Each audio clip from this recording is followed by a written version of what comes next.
السلام عليكم ورحمة الله وبركاته. إن الحمد لله نحمده ونستعينه ونستغفره ونعوذ بالله من شرور أنفسنا ومن سيئات أعمالنا.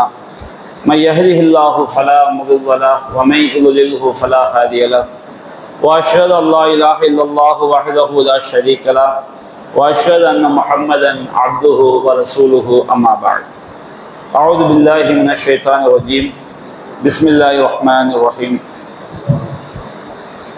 إنا أعطيناك الكوثر فصل لربك وانحر إن شانئك هو الأبتر.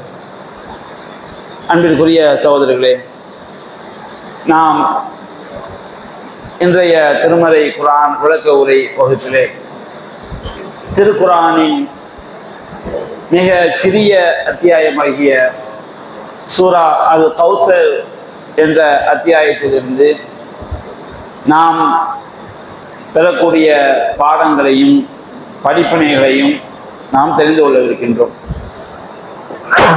நபிகள் நாயகம் ஸல்லல்லாஹு அலைஹி வஸல்லம் அவர்கள் ஒரு நாள் சஹாபாக்களுக்கு மத்தியிலே இருந்து கொண்டிருக்கும் பொழுது அவர்கள் ஒரு மயக்க நிலைக்கு உள்ளாகின்றார்கள். சஹாபாக்கள் எல்லாம் சுற்றி இருக்கும் பொழுது நபிகள் நாயகம் ஸல்லல்லாஹு அலைஹி வஸல்லம் அவர்கள் ஒரு மயக்க நிலைக்கு உள்ளாகி அவர்கள் சுவரில் சாய்ந்து கொள்கின்றார்கள். இது சஹாபாக்களுக்கு ஆச்சரியமான ஒன்று கிடையாது. ஏன்னு சொன்னோம்னா, நபிகள் நாயகம் ஸல்லல்லாஹு அலைஹி வஸல்லம் அவர்களுக்கு வஹி அருளப்படும் பொழுது, இறை செய்தி அருளப்படும் பொழுது அவர்களுக்கு ஏற்படக்கூடிய நிலைகளில் இதுவும் ஒன்று. அப்ப நபிகள் நாயகம் ஸல்லல்லாஹு அலைஹி வஸல்லம் அவர்கள் சிறிது நேரம் கழித்து புன்முறுவல் பூத்தவர்களாக சிரித்து கொண்டே என்ன செய்கின்றார்கள், தன்னுடைய தலையை உயர்த்துகின்றார்கள். அப்பொழுது சஹாபாக்கள் கேட்டார்கள், மா அல்ஹக யா ரசூலல்லாஹ், அல்லாஹ்வின் தூதரே, உங்களை சிரிக்க வைத்தது எது? நீங்கள் ரொம்ப மகிழ்ச்சியாக சந்தோஷமாக நீங்கள் புன்முறுவல் பூக்கின்றீர்களே, அதற்குரிய காரணம் என்ன அப்படின்னு சொல்லி கேட்கலாங்க. அப்ப நபிகள் நாயகம் ஸல்லல்லாஹு அலைஹி வஸல்லம் அவங்க சொல்றாங்க, உன்சிலத் அலைய ஆனிஃபன் சூரத்துன், இப்பொழுது எனக்கு ஒரு அத்தியாயம் அருளப்பட்டது என்று சொல்லிவிட்டு, ஃபகல பிஸ்மில்லாஹிர் ரஹ்மானிர் ரஹீம் இன்னா அஅதைனாக அல் கௌசர் ஃபஸல்லி லிரப்பிக வன்ஹர் இன்ன ஷானியக ஹுவல் அப்தர் அப்படிங்கிற அந்த சூறாவை ஓதி காட்டுகிறார்கள். நபிகள் நாயகம் திருமறை குர்ஆன்ல எல்லா அத்தியாயங்களுக்கும் முதலாவது வசனம் பிஸ்மில்லாஹிர் ரஹ்மானிர் ரஹீம். சூரத்து தௌபாவுல மட்டும் அது ஒரு வசனமாக கணக்கிடப்படவில்லை. என்ன காரணம் என்று சொன்னால், அது முந்தைய அத்தியாயத்துடைய தொடர்ச்சியா இல்லையாங்கிறத ஒரு கருத்து வேறுபாடு ஏற்பட்டதுனால அந்த அத்தியாயத்துக்கு என்ன இல்லை, பிஸ்மில்லா எழுதப்படவில்லை. மற்றபடி எல்லா அத்தியாயங்களுக்கும் பிஸ்மில்லா என்பது முதலாவது ஒரு வசனமாக இடம்பெற்றிருக்கிறது. அப்ப அது மாதிரி சூரத்துல் கௌசர் என்பதற்கும் பிஸ்மில்லாஹிர் ரஹ்மானிர் ரஹீம் முதலாவது வசனம். அதனால்தான் நபிகள் நாயகம் ஸல்லல்லாஹு அலைஹி வஸல்லம் அவர்கள் பிஸ்மில்லாஹிர் ரஹ்மானிர் ரஹீம், அளவிலா அருளாளன் நிகரிலா அன்பாளன் அல்லாஹ்வின் திருப்பெயரால் ஆரம்பம் செய்கிறேன் என்று சொல்லிவிட்டு, இன்னா அஅதைனாக அல் கௌசர், அல்லாஹ் கூறுகின்றான், நபியே, நிச்சயமாக நாம் உமக்கு கௌசரை வழங்கிவிட்டோம். கௌசர் என்று சொன்னால் அது ஃபௌஅல் அப்படிங்கிற அமைப்பு. நௌஃபல் அப்படின்னு சொல்லுவோம் பாருங்க, அது மாதிரி கௌசர். நௌஃபல்னா என்ன அர்த்தம்? நௌஃபல்னா நஃபிலான வணக்கங்களை அதிகமாக செய்யக்கூடியவன். அதுபோன்று கௌசர் என்று சொன்னால் ஏராளமான நன்மைகள் என்று அந்த வார்த்தையினுடைய அர்த்தம். அப்ப அல்லாஹ் ரப்பல் ஆலமீன் கூறுகின்றான், இன்னா அஅதைனாக அல் கௌசர், நபியே, உமக்கு நாம் கௌசரை வழங்கி இருக்கின்றோம். கௌசர் என்று சொன்னால் அந்த வார்த்தைக்கு அர்த்தம் ஏராளமான நன்மைகள். அது ஹைருல் கசீர், ஏராளமான நன்மைகள் என்ற அந்த வார்த்தையினுடைய பொருள். அப்ப அல்லாஹ் ரப்பல் ஆலமீன் தன்னுடைய மகத்துவத்தை குறிப்பிட்டு அல்லாஹ் சொல்லி காட்டுகின்றான். இன்னாங்கிறான், நிச்சயமாக நாம், அல்லாஹ் ரப்பல் ஆலமீன் தன்னுடைய பெருமையை காட்டுவதற்காக அல்லாஹ் பன்மையாக எடுத்து சொல்வான். நபிகள் நாயகத்தை நோக்கி அல்லாஹ் நேரடியாக பேசும் பொழுது நபிகள் நாயகத்துடைய மகத்துவத்தையும் சிறப்பையும் அது எடுத்து காட்டுகிறது. அப்ப மகத்துவமிக்க இறைவன் நபிகள் நாயகம் ஸல்லல்லாஹு அலைஹி வஸல்லம் அவர்களை நோக்கி அவர்களை மகத்துவப்படுத்தக்கூடிய வகையில இன்னா அஅதைனாக அல் கௌசர், நபியே, உமக்கு நாம் கௌசரை வழங்கியுள்ளோம். எனவே உமது இறைவனுக்காகவே நீர் தொழுவீராக, உமது இறைவனுக்காகவே நீ அறுத்து பலியிடுவீராக. இன்ன ஷானியக ஹுவல் அப்தர், உம்மை வெறுக்கக்கூடியவன், உம்முடைய எதிரி எவனோ அவன்தான் முற்றிலும் துண்டிக்கப்பட்டவன். முற்றிலும் துண்டிக்கப்பட்டவன் என்று சொன்னால் அவனுடைய செல்வாக்கை விட்டும் புகழை விட்டும் மற்றவர்கள் அவனை பற்றி நல்ல விதமாக நினைத்து பார்ப்பதை விட்டும் உம்முடைய எதிரியாக இருப்பவன் தான் முற்றிலும் துண்டிக்கப்பட்டவன் என்று அல்லாஹ் ரப்பல் ஆலமீன் இந்த வசனங்களை சொல்லி காட்டுறான். நபிகள் நாயகம் ஸல்லல்லாஹு அலைஹி வஸல்லம் அவர்கள் இந்த வசனங்களை ஓதி காட்டிய பிறகு சஹாபாக்கள் கேட்கிறாங்க, அத்ததுரூன மல் கௌசர், கௌசர் என்றால் என்னவென்று உங்களுக்கு தெரியுமா அப்படின்னு கேட்ட உடனே சஹாபாக்கள் சொல்றாங்க, அல்லாஹு வ ரசூலுஹு அலம், அல்லாஹ்வும் அல்லாஹ்வுடைய தூதரும் தான் நன்கறிந்தவர்கள் அப்படி சொன்ன உடனே நபிகள் நாயகம் சொல்லி காட்டுறாங்க, ஃபைன்னஹு நஹ்ருன், கௌசர் என்பது ஒரு நதி. வாதனீஹி ரப்பி அஸ்ஸ வஜல், என்னுடைய இறைவன் அதை எனக்கு வாக்களித்திருக்கின்றான். அலைஹி கைருன் கசீர், அந்த கௌசர்ல வந்து ஏராளமான நன்மைகள் இருக்கிறது. அதுல ஒரு நன்மை வஹுவ ஹவுதுன், அது ஒரு தடாகம். அப்ப கௌசர் என்பது சொர்க்கத்திலிருந்து புறப்படக்கூடிய ஒரு நதி.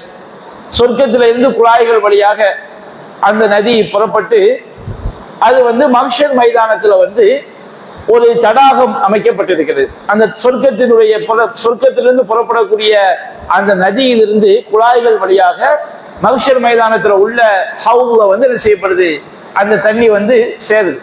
அப்ப சொர்க்கத்து தண்ணி தான் அந்த கௌசர் தடாகத்துக்கு வருது.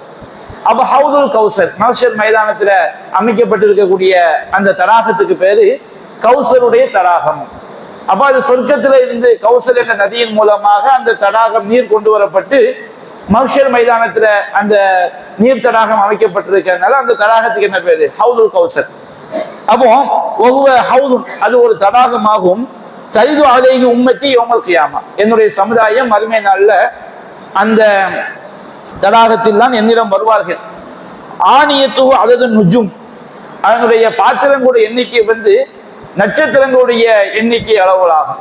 இன்னொரு செய்தியில வருது, இருட்டான வானத்துல, மேகங்களற்ற இருட்டான இரவுல உள்ள வானத்துல எவ்வளவு அதிகமான எண்ணிக்கையில் நட்சத்திரங்கள் தெரியுமோ அந்த அளவிற்கு அந்த தடாகத்தில் உள்ள பாத்திரங்கள் இருக்கும் அப்படின்னு நபியா சொல்றாங்க. அடுத்து சொல்றாங்க, அவர்களிலிருந்து மக்கள் எல்லாம் ரசூலுல்லாஹ்வுடைய உம்மத் அந்த தடாகத்தில் தண்ணி குடிக்க வருவாங்க.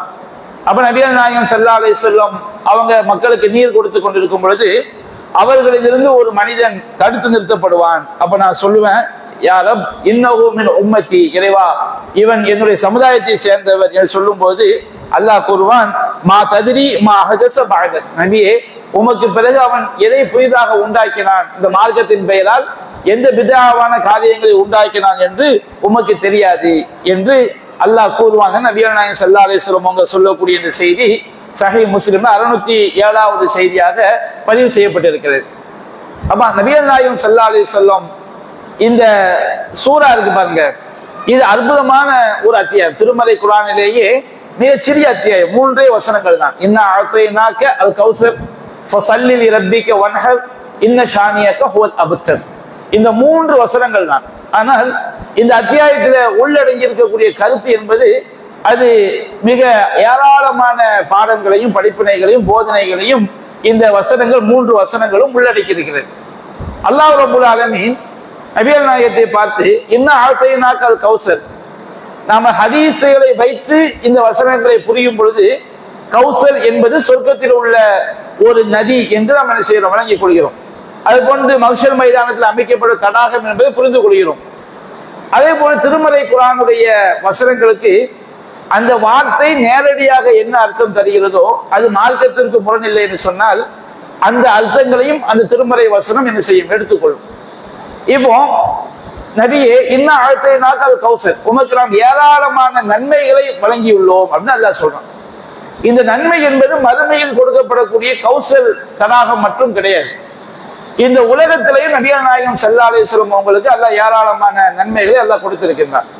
இது திருமலை குர்ஆன், இது அல்லாஹ்விடமிருந்து கொடுக்கப்பட்ட மிக ஏராளமான நன்மைகள், மிக முக்கியமான ஒரு நன்மை திருமலை குர்ஆன். இந்த திருமலை குர்ஆனுக்கு விளக்கமாக நபிகள் நாயகம் நமக்கு போதித்த சுன்னா இருக்கு பாருங்க, இது ஒரு அல்லாஹ்வின் தூதர் அல்லாஹ்வின் புறத்திலிருந்து நபிகள் நாயகத்துக்கு கொடுக்கப்பட்ட ஏராளமான நன்மைகள்ல ஒன்று. அதே போன்று இஸ்லாம் என்ற நேர்வழி இது ஏராளமான நன்மைகள்ல உள்ளது. அப்ப நபிகள் நாயகம் ஸல்லல்லாஹு அலைஹி வஸல்லம் அவங்கள பத்தி அல்லாஹ் சொல்லும் போது வமா அர்ஸல்னாக இல்லா ரஹ்மத்தல் லில் ஆலமீன், நாம் உம்மை அகிலத்தாருக்கு அருட்கொடையாகவே அனுப்பி இருக்கின்றோம் அப்படின்னு அல்லாஹ் சொல்லி காட்டுறோம். நபிகள் நாயகம் அருட்கொடை என்றால் என்ன அர்த்தம்? உலக மக்கள் எல்லாருக்கும் நபிகள் நாயகம் அருட்கொடை அப்படின்னா என்ன அர்த்தம்? நாம தௌஹீதை விளங்கினால் மட்டும்தான் மறுமையில நாம நிரந்தர சொர்க்கத்துக்குரியவங்கள ஆக முடியும். அல்லாஹ் இணை வைக்கக்கூடியவங்களா மூத்தாயிட்டம் வச்சுக்கிடுங்க, நிரந்தர நரகத்துக்குரியவங்களா ஆயிடும். அப்ப தௌஹீத் என்ற பாக்கியத்தை விளங்கக்கூடிய கற்றுத்தரக்கூடிய அந்த அடிப்படையை அல்லாஹ் யார் மூலம் நமக்கு தந்தான்? நபிகள் நாயகம் ஸல்லல்லாஹு அலைஹி வஸல்லம் மூலமாகத்தான் நாம் அதை பெற்றுக்கிட்டோம். இன்னும் எத்தனையோ மார்க்கத்தில் உள்ள சட்டங்களை நாம் இந்த உலகத்துல எப்படி வாழ வேண்டும் என்ற சட்டங்கள் யார் மூலமாக இறைவன் நமக்கு தந்தான்? நபிகள் நாயகம் மூலமாகத்தான் தந்தான். அப்ப நபிகள் நாயகம் என்பவர்கள் உலக மக்கள் அனைவருக்கும் ஒரு அருட்கொடை. அந்த அருட்கொடையின் மூலமாகத்தான் நம்ம ஏராளமான நன்மைகளை அடைந்து கொள்றோம். ஐங்காலம் தொழுதான் நமக்கு சொர்க்கம். இந்த தொழுகை முறையை அல்லாஹ் யார் மூலமா நமக்கு கற்றுத்தந்தான்? நபிகள் நாயகம் மூலமாக தான் கற்றுத்தந்தான். ஜக்காத்தை கொடுத்தா நமக்கு சொர்க்கம் கிடைக்குது. அதை நமக்கு கற்றுத்தந்தவன் யார்? அல்லாஹ் ரப்பல் ஆலமீன். நரகத்தை விட்டு நம்மை தற்காத்துக் கொள்ளக்கூடிய வழிமுறைகளை நமக்கு சொல்லி தந்தவன் யாரு? நபிகள் நாயகம் ஸல்லல்லாஹு அலைஹி வஸல்லம் மூலமாகத்தான் அல்லாஹ் சொல்லி தந்தான். அப்ப நபிகள் நாயகம் என்பவர்கள் இந்த உலகத்துக்கு ஒரு பேர் அருள்.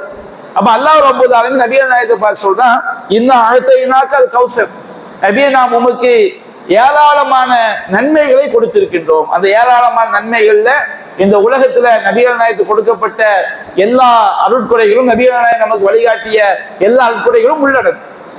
இந்த வசனம் நபிகள் நாயகம் ஸல்லல்லாஹு அலைஹி வஸல்லம் அவங்களுக்கு ஒரு நற்செய்தியா இருந்தாலும் இந்த வசனத்தில் சொல்லப்படக்கூடிய செய்தி நபிகள் நாயகத்துக்கு மட்டும் நற்செய்தி கிடையாது, ஒட்டுமொத்த உம்மத்துக்கும் உள்ள ஒரு நற்செய்தி. என்ன காரணம்? நபிகள் நாயகம் ஸல்லல்லாஹு அலைஹி வஸல்லம் அவங்களுக்கு வழங்கப்பட்ட அந்த ஏராளமான நன்மைகள்ல திருமலை, குர்ஆன், சுன்னா, நேர்வழி, இப்படி இதை நாம் பின்பற்றுவதன் காரணத்தினால்தான் நாம் இந்த உலகத்திலும் வெற்றி பெற முடியும், மறுமையில எங்க போக முடியும்? சொர்க்கத்துக்கு நாம செல்ல முடியும். அப்ப அல்லாஹ் ரப்பல் ஆலமீன் கூறுகின்றான். அதை அடுத்து 2வது வசனத்துல மிக முக்கியமான 2 வணக்கங்களை பற்றி அல்லாஹ் கூறுறான். ஃபஸல்லி லிரப்பிக வன்ஹர், உமது இறைவனுக்காகவே தொழுவீராக, அவனுக்காகவே அறுத்து பலியிடுவீராக. அல்லாஹ் ரப்பல் ஆலமீன் தொழுவீராக, அறுத்து பலியிடுவீராக என்று மட்டும் அல்லாஹ் சொல்லல. ஃபஸல்லி லிரப்பிக், உமது இறைவனுக்காகவே தொழுவீராக, வன்ஹர், அவனுக்காகவே நீ அறுத்து பலியிடுவீராக. அப்ப இது முக்கியமான அடிப்படை என்ன? தொழுகை என்பது நம்முடைய உடலால் நாம செய்யக்கூடிய ஒரு வணக்கம். தொழுகை என்பது, ஹஜ் என்பது நாம செல்வத்தாலும் உடலாலும் செய்யக்கூடிய வணக்கம். உம்ராவை நம்ம செல்வத்தை கொண்டும் செய்கிறோம், உடலை கொண்டும் என்ன செய்கிறோம். அப்போ தொழுகை என்பது நம்ம உடலால் செய்யக்கூடிய வணக்கம். நோன்பாக இருக்கட்டும், அதே போல தொழுகை, இந்த மாதிரி உடலால் செய்யக்கூடிய வணக்கங்கள்ல மிக முக்கியமான ஒரு வணக்கம் தொழுகை என்பது. அந்த தொழுகையை யாருக்காக நீங்கள் செய்ய வேண்டும்? உமது இறைவனுக்காகத்தான் செய்ய வேண்டும். அப்ப அல்லாஹ் அதே போன்று வன்ஹர், அறுத்து பலியிடுதல். நமக்கு உண்பதற்கு அனுமதிக்கப்பட்ட பிராணிகள் இருக்குது. ஆடு, மாடு, ஒட்டகம், காடை, கௌதாரி, மானு, முயல். நமக்கு பிராணிகள்ல எதுக்கெல்லாம் கோரைப்பல் இல்லையோ அந்த எல்லா பிராணிகளுமே நமக்கு ஹலால், பண்டு இறைச்சியை தவிர. குர்ஆன்ல அல்லாஹ் சொல்லும் போது ஹுர்ரிமத் அலைக்குமுல் மைத்தத்து வத்தமு வலஹமுல் ஹின்ஸீர் வமா உஹில்ல பிஹி லிகைரில்லாஹ், உங்களுக்கு தானாக செத்தவை, ஒரு உண்பதற்கு அனுமதிக்கப்பட்ட பிராணிகள் ஏதாவது தானா செத்துன்னு வச்சுக்கிடுங்க, உருண்டு விழுந்தோ, அடிபட்டோ, அல்லது இன்னொரு பிராணிகள் சாப்பிட்டோ, வனவிலங்குகள் சாப்பிட்டோ, ஒரு ஆக்சிடென்ட் ஆகியோ, கழுத்து நெரிக்கப்பட்டோ, அது தானா செத்துன்னு வச்சுக்கிடுங்க, அது நமக்கு ஹராம். இப்போ ஒரு ஆடோ மாடோ ஆக்சிடென்ட் ஆகி கிடக்குது, உயிர் இருக்குது, நாம் அதை எடுத்து என்ன செய்யறோம்? பிஸ்மில்லா அல்லாஹ் அக்பர் அடுத்து சாப்பிட்டோம் வச்சுக்கிடுங்க, சொல்லி அறுத்துட்டோம் வச்சுக்கிடுங்க, நமக்கு அது என்ன செஞ்சிருது? ஹலால் ஆயிரு. ஆனா அதே நேரத்துல அது அடிபட்டு அதுல செத்துட்டு வச்சுக்காது, அது மைத்தத் ஆயிரும், தானா செத்ததுல ஆயிரும். அப்ப அல்லாஹ் சொல்றான், தானாக செத்தது, அதே போன்று பன்றியினுடைய இறைச்சி, அதே போல் ரத்தம், ஓட்டப்பட்ட ரத்தம், ஒரு ஆடு மாடு பறவைகள் அறுக்கும் பொழுது அதுல இருந்து வரக்கூடிய ரத்தம் நமக்கு என்ன செய்யப்பட்டிருக்கு? ஹராமாக்கப்பட்டிருக்கு. ஒமா உஹில்ல பிஹி லிகைரில்லாஹ், இறைவன் அல்லாதவர்களுக்காக அறுத்து பலியிடப்பட்டவை, சப்தமிடப்பட்டவை, அது நமக்கு என்ன செய்யப்பட்டிருக்கு? ஹராமாக்கப்பட்டிருக்கு. அப்ப உண்பதற்கு அனுமதிக்கப்பட்ட எந்த பிராணியா இருந்தாலும் ஹஜ்ஜு பெருநாள் நம்ம குர்பானி கொடுக்கறதுக்கு 3 பிராணிகள் தான், ஆடு மாடு ஒட்டகம். இதை தவிர வேற எதுவும் நம்ம குர்பானி கொடுக்க தனி. நமக்கு உண்பதற்கு அனுமதிக்கப்பட்டது கோரைப்பல் இல்லாத எல்லா விலங்குகளும், அதே போன்று தன்னுடைய கால்களால் பிடித்து வேட்டையாடாத எல்லா பறவைகளும் நமக்கு என்ன செய்யப்பட்டிருக்கு, ஹலாலாக்கப்பட்டிருக்கு. நம்ம பறவைகளுக்கு ரொம்ப ஆய்வு செய்ய வேண்டியதில்லை. அந்த பறவை வந்து காகம் மாதிரி இப்படி காகம் கழுகுலாம் என்ன செய்யும், காலால் பிடிச்சு வேட்டையாடும். அப்ப எந்த பறவைகளுக்கெல்லாம் காலால் பிடித்து வேட்டையாடக்கூடிய கால் நகங்கள் இல்லையோ அந்த எல்லா பறவையும் நமக்கு என்னது, ஹலால். அப்ப எப்படி ஹலால் ஆகும்? ஹலால் என்ன இருக்கும்? நாம ஒரு வணக்கத்தை அந்த உயிரினத்தின் மீது நம்ம செய்யணும். என்ன வணக்கம்? அறுத்து பலியிடுதல் என்ற வணக்கம். அறுத்து பலியிடுதல் வணக்கத்தை செஞ்சா மட்டும்தான் அந்த உயிரினம் நமக்கு என்ன செய்யும், ஹலால் ஆகும். பிஸ்மில்லாஹி அல்லாஹு அக்பர் அப்படின்னு சொல்லி அறுத்தா மட்டும்தான் அந்த உயிரினம் நமக்கு என்ன செய்யும், ஹலால் ஆகும். வேட்டையாடும் போது கூட பிஸ்மில்லாஹி அல்லாஹு அக்பர் சொல்லி ஈட்டியை எரிஞ்சு அம்பு அடிச்சு அது போய் குத்தி அது செத்தாதான் நமக்கு அந்த பிராணி என்ன செய்யும், அந்த பறவையோ அந்த பிராணியோ நமக்கு என்ன செய்யும், ஹலால் ஆகும். அப்ப இந்த அறுத்து பலியிடுதல் என்பது ஒரு வணக்கம். நபியானா சொன்னாங்க, அல்லாஹ் அல்லாதவர்களுக்கு அறுத்து பலியிட்டவனை அல்லாஹ் செய்து விட்டான், சபித்து விட்டான். அறுத்து பலியிடுதல் அப்படின்னு சொல்லும் போது அது இஸ்லாம் ரொம்ப கவனமா சொல்லி காட்டுது. அல்லாஹ் குர்ஆன் சொல்றான், வமா ஸுபிஹ அலல் முஸ்பி, பலிபீடங்களில் அறுக்கப்பட்டவை ஹராம். வமா ஸுபிஹ அலல் முஸ்பி அப்படிங்கிற இந்த வார்த்தைக்கு 2 அர்த்தம். பலிபீடங்களில் அறுக்கப்பட்டவை அதுவும் ஹராம், பலிபீடங்களுக்காக அறுக்கப்பட்டவை. பலிபீடங்களுக்காக அறுக்கப்பட்டவைன்னா என்ன? பலிபீடங்களுக்காக அறுக்கப்பட்டவை சொன்னோம்னா, இப்போ ஒரு சிலைக்காண்டியோ சமாதிக்காண்டியோ இந்த துராப்தையா கந்தூரி வந்துடுச்சு, சேகநாதர கந்தூரி வந்துன்னு வச்சுக்கிடுங்க, தெருக்கள் என்ன செய்வாங்க, ஏதாவது ஆடு மாட்டை அறுத்து அண்டாவை ஏற்றி அவங்க சமைச்சு எல்லாருக்கும் அவங்க கட்சிக்காரங்களுக்கு தான் டோக்கன் கொடுத்து சாப்பாடு கொடுப்பாங்க. இப்போ இவங்க அல்லாஹ் பேர சொல்லி தான் அறுக்கிறாங்க. ஆனா யாருக்காண்டி அறுக்கிறாங்க? அந்த அறுத்தலின் மூலமாக யாருடைய நெருக்கத்தை தேடுகிறார்கள்? இறந்து போன ஒருவருடைய நெருக்கத்தை என்ன செய்யறாங்க, தேடுறாங்க. அப்போ அல்லாஹ்வுக்காக அறுத்தல் என்பது கருத்து என்ன சொன்னோம்னா, அல்லாஹ்வுடைய பெயர் சொல்லி அறுக்கணும், அல்லாஹ்வுடைய பொருத்தத்தை நம்ம என்ன செய்யணும், தேடணும். அந்த செயலின் மூலமாக இறைவனுடைய நெருக்கம், அந்த இறைச்சியை நாம தான் சாப்பிட போறோம். அல்லாஹ் சொல்றானா இல்லையா, லை யனாலல்லாஹு லுஹூமுஹா வலா திமாவுஹா, அந்த பிராணிகளுடைய இரத்தங்களோ இறைச்சியை அல்லாஹ்வை அடைவதில்லை. வலாக்கி யனாலுஹு தக்வா மின்கும், உங்களுடைய உள்ளத்தில் உள்ள இறையச்சம் தான் யாரை அடைகிறது, அல்லாஹ்வை அடைகிறது. அப்ப அல்லாஹ்வுக்காக அறுத்து பலியிடுதல் என்பது அர்த்தம் 2 விஷயம். ஒண்ணு அல்லாஹ்வுடைய பெயர் சொல்லி அறுக்கணும், அந்த வணக்கத்தின் மூலமாக எந்த படைப்பினங்களுடைய திருப்தி என்ன செய்யக்கூடாது, நாடக்கூடாது. எந்த படைப்பினங்களுடைய திருப்தி என்ன செய்யக்கூடாது, நாடக்கூடாது.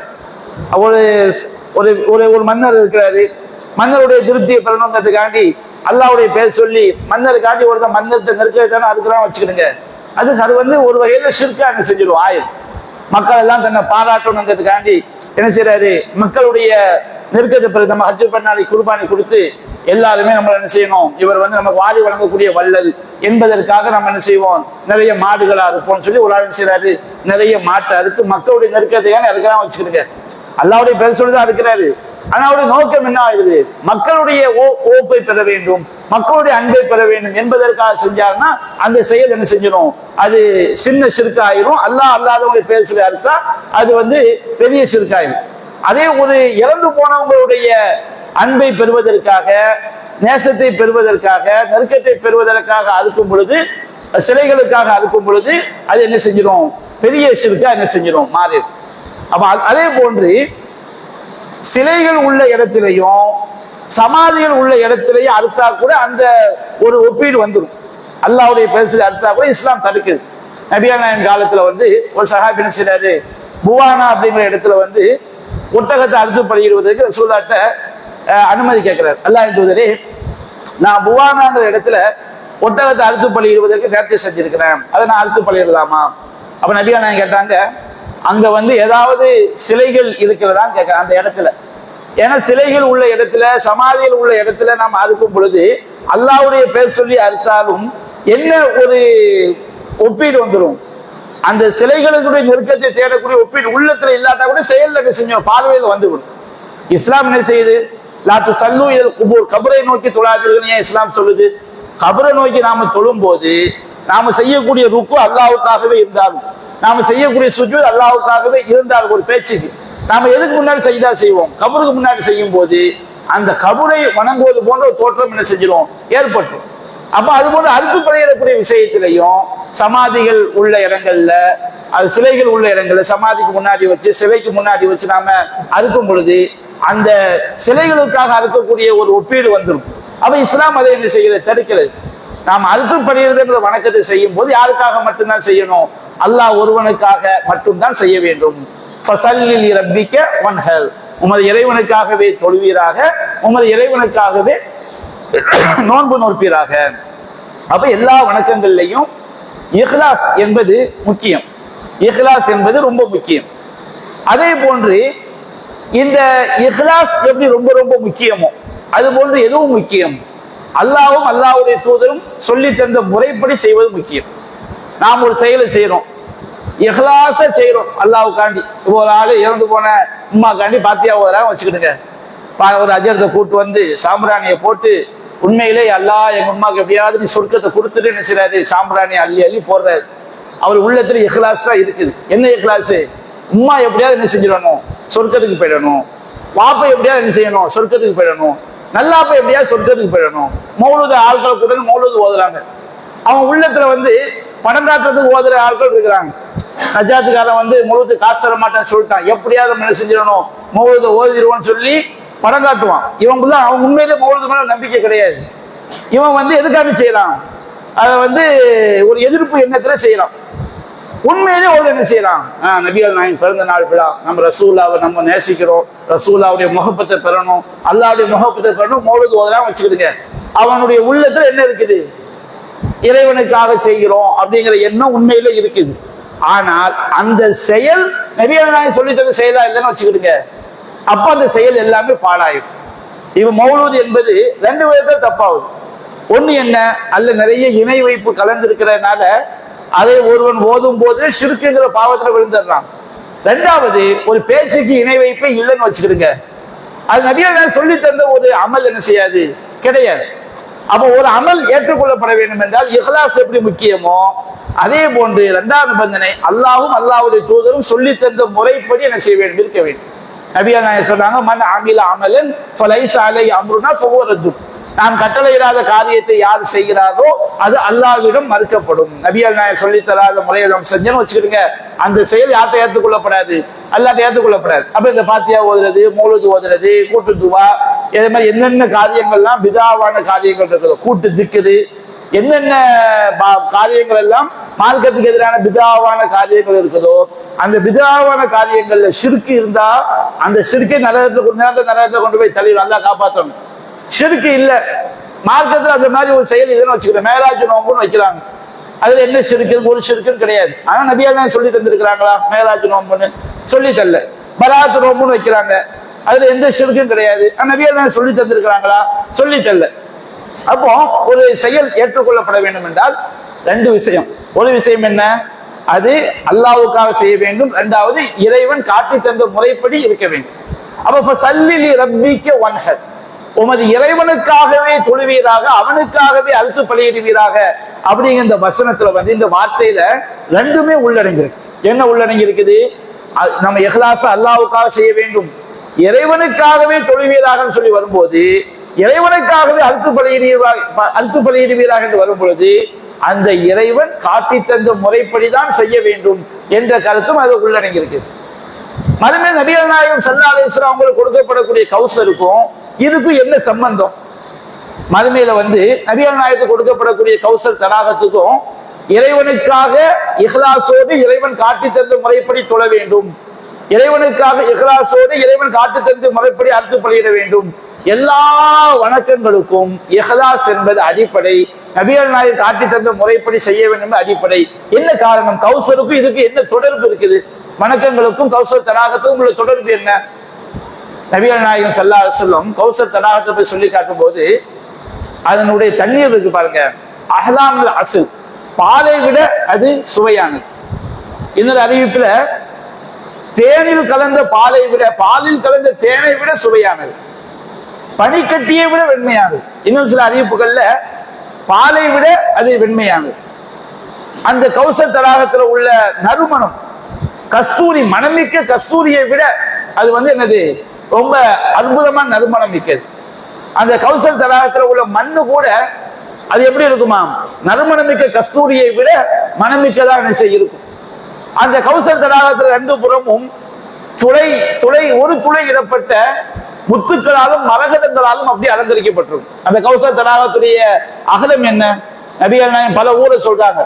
சனாங்கிற ஊருக்கும் ஐலாங்கிற ஊருக்கும் மத்தியில உள்ள தொலைவு போன்று, மதீனாவிற்கும் ஐலாங்கிற ஊருக்கும் உள்ள தொலைவு போன்று பல ஊர்கள் சொல்லி காட்டுறாங்க.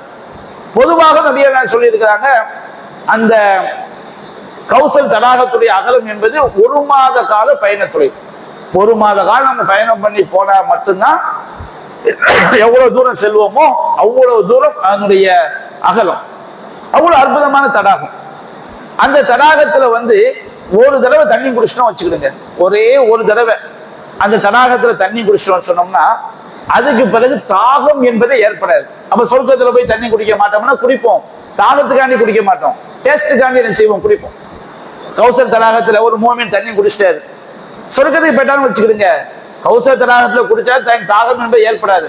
அப்ப சொர்க்கத்துல போய் அவர் பானங்களை குடிப்பார், விதவிதமான பானங்கள் சொர்க்கத்தை இருக்குன்னு சொன்னோம்னா நம்ம தாகத்துக்காண்டி மட்டுமா குடிக்கிறோம், எதுக்காண்டி குடிப்போம், சுவைக்காகவும் என்ன செய்வோம், குடிப்போம். சூப்பு குடிக்கிறோம், விதவிதமான ஜூஸுகள் குடிக்கிறோம், விதவிதமான குடிபானங்கள் குடிக்கிறோம், எல்லாத்துடைய நோக்கமும் தாகம் கிடையாது.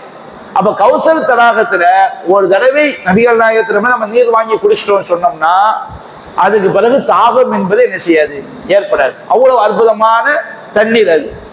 அப்ப இந்த தடாகத்துல வந்து தடுக்கப்படுபவர்கள் யார், நபிகள் நாயகம் ஸல்லல்லாஹு அலைஹி சொல்லி காட்டுறாங்க. ரசூலா கையில வந்து தடியை வச்சுக்கிட்டு நிற்பாங்களாம். வேற ஏதாவது உம்மத்து வந்து குடிக்க வந்தான்னு வச்சுக்கிடுங்க, அவங்கள அடிச்சு வெளியே போய் சொல்லிடுவாங்களாம். அதே போல ரசூல் ஸல்லல்லாஹு அலைஹி வஸல்லம் அவங்க வந்து யமன் வாசிகளுக்கு கௌசர் தடாகத்தை முக்கியத்துவம் கொடுப்பாங்களாம். யமன் வாசிகள் வரும்போது மற்றவங்களை அந்த கைத்தடியை வச்சு அடிச்சு போயிட்டு அவங்களுக்கு என்ன செய்வாங்க, அவங்களுடைய நல்ல பண்பின் காரணமாக யமன் வாசிகளுக்கு கௌசர் தடாகத்துல முன்னுரிமை கொடுக்க நபிகள் சொல்லி காட்டுறாங்க. அந்த தடாகத்துல சில மனிதர்கள் வருவாங்க. அந்த மனிதர்கள் நபிகள் நாயகம் ஸல்லல்லாஹு அலைஹி வஸல்லம் அவங்க காலத்துல வாழ்ந்த சில மனிதர்களும் உள்ளடக்கம், நபிகள் நாயகம் தோழமை கொண்ட மனிதர்களும் உள்ளடக்கம். அதுபோன்று நபிகள் நாயகத்துக்கு பின்னாடி உள்ள மக்களும் அதுல வருவாங்க. அப்ப சில மனிதர்கள் நபிகள் நாயகத்தை பார்க்க வரும்போது அவங்க தடுக்கப்படுவாங்க. நபிகள் நாயகம் ஸல்லல்லாஹு அலைஹி வஸல்லம் அவங்க தண்ணி கொடுக்க ரெடி, ரசூலுல்லாஹ் கௌசர் தடாகத்தை மேட்டு போய் நிற்பாங்க.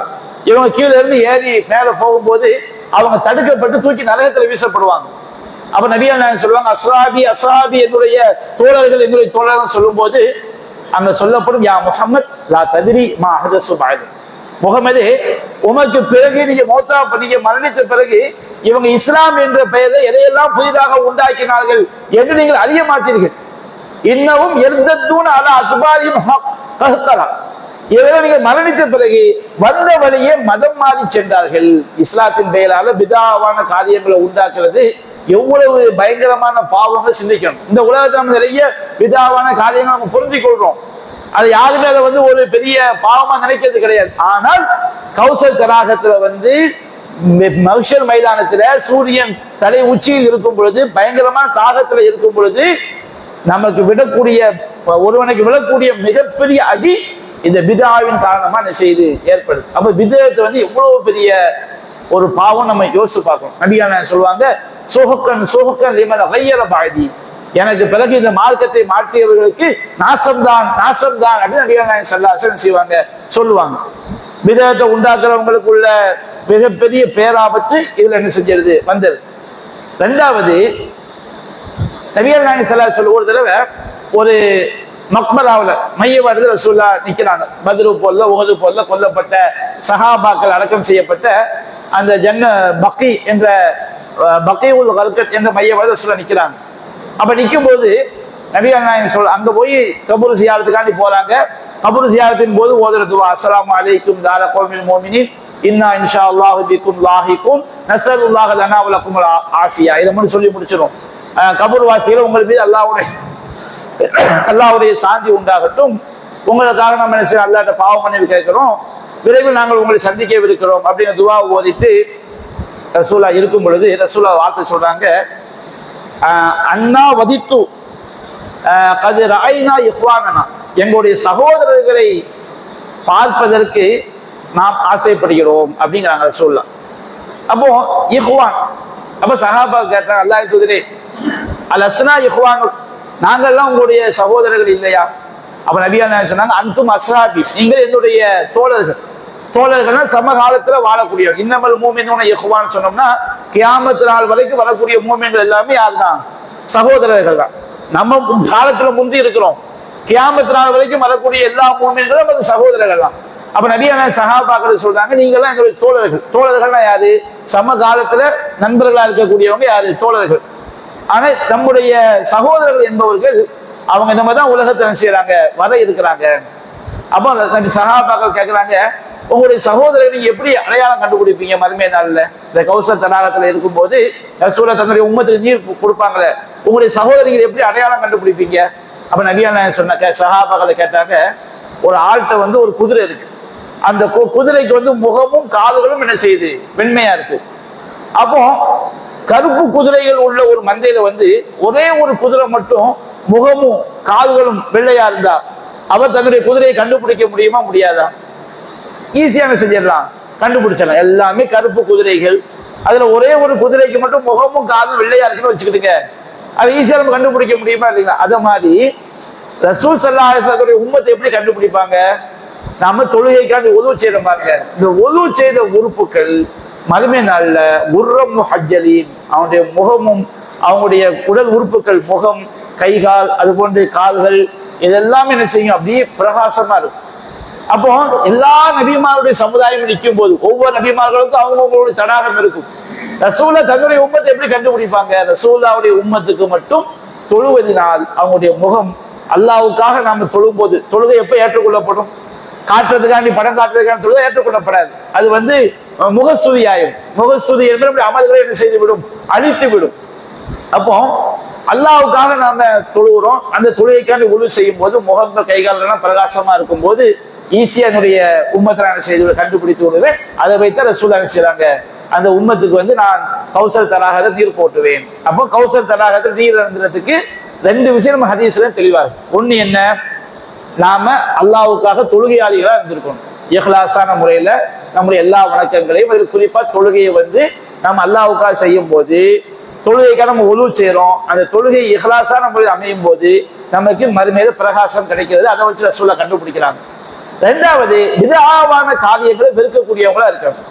அப்ப இந்த ரெண்டும் தான் நமக்கு கௌசர் தடாகத்தில் நீர் அருந்தக்கூடிய பாக்கியம் கிடைக்கும். கௌசர் தடாகம் நபிகள் நாயகத்துக்கு அல்லாஹ் கொடுக்கிறான், ஆனா நமக்கு நற்செய்தி. நாம எப்படி அதை அடைய முடியும்? அல்லாஹ்வுக்காக வணக்கங்களை செய்தால் அல்லாஹ்வும் இஹ்லாஸான அல்லாஹ்வுக்காக செய்யணும். அல்லாஹ்வுடைய தூதர் காட்டி தந்த முறைப்படி என்ன செய்ய வேண்டும்? செய்ய வேண்டும். அது அல்லாஹ் சொல்கின்றான், இன்னா அஅதைனாக அல் கௌசர், நபியே உமக்கு நாம் கௌசர் என்ற ஏராளமான நன்மைகள் இந்த உலகத்துல, மறுமையில கௌசர் தடாகத்தை நாம் உமக்கு கொடுத்திருக்கின்றோம். எனவே ஃபஸல்லி லிரப்பிக வன்ஹர், உமது இறைவனுக்காகவே தொழுவீராக, அவனுக்காகவே அறுத்து பலியிடுவீராக. எந்த வணக்கமா இருந்தாலும் தொழுகை, அறுத்து பலியிடுதல், இது போன்ற எந்த வணக்கமா இருந்தாலும் அல்லாஹ்வுக்காக மட்டும் இஹ்லாஸான முறையில் என்ன செய்யுங்க. இறைவன் அல்லாதவர்களுக்காக நீங்க வந்து அதுல முகஸ்துதியை கலந்து என்ன செஞ்சிடாதீங்க. அதே போன்று அந்த இஹ்லாஸான அந்த தொழுகையை நாம் தொழும் பொழுதுதான் மறுமையில நம்முடைய முகம், கைகால் எல்லாம் என்ன செய்யும்? பிரகாசமாக இருக்கும். இதை வைத்துத்தான் ஒரு நம்முடைய ஈமான், நாம வந்து மூமின்கள் சேர்றோம் நபியான அதை வச்சு என்ன செய்யறாங்க? கண்டுபிடிக்கிறாங்க. இன்னும் ஷானியக ஹுவல் அப்தர், இந்த வசனத்துடைய விளக்கத்தை நாம் நினைச்சோம். இன்ஷா அல்லாஹ் அடுத்த அமர்வில் நாம் அதை விரிவாக பார்ப்போம். வாஹிரு தஅவானா அல்ஹம்துலில்லாஹி ரப்பில் ஆலமீன். அஸ்ஸலாமு அலைக்கும் வரஹ்மத்துல்லாஹி.